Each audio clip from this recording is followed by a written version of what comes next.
and good deeds and bad deeds will be weighted in front of Allah subhanahu wa ta'ala. And we talked about many of those actions that a person should refrain and stay away from.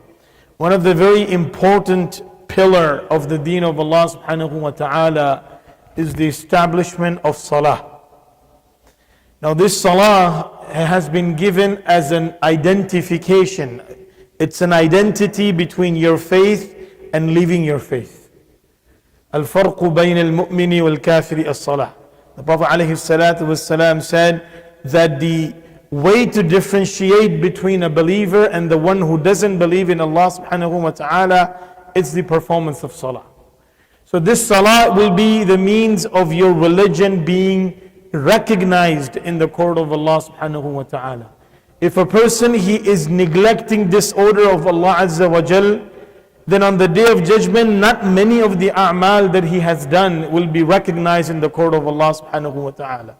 As the riwayat of Imam At-Tirmidhi Sunan mentions, that Rasulullah sallallahu alayhi wa sallam said, أول ما يحاسب به العبد يوم القيامة, that from the first thing that an individual will be asked on the day of judgment will be about his salah. And if this salah becomes perfect, it is worthy of being accepted in the court of Allah, then the remaining actions Allah Azza wa Jalla will take it very easy upon this individual.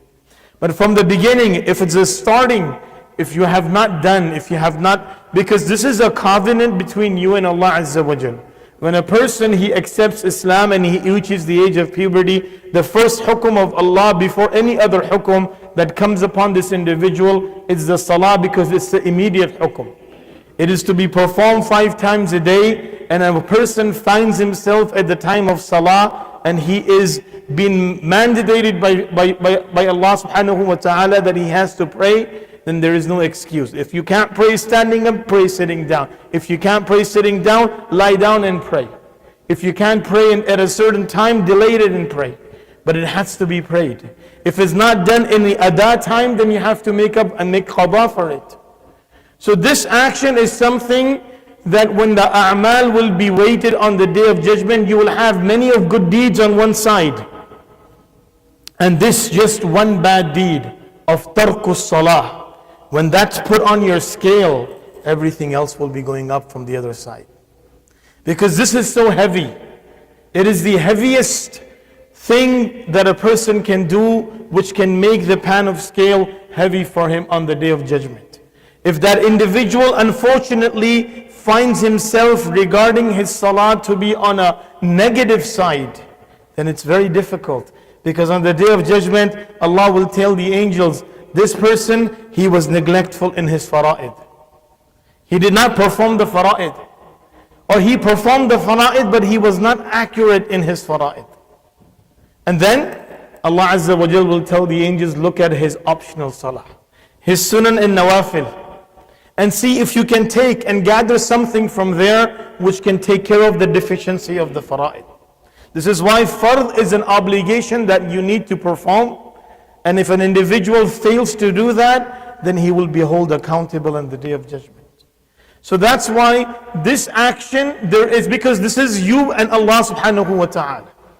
You know, sometimes we tell people, pray, just you, and that happens a lot in the homes. When you have kids, sometimes they are neglectful.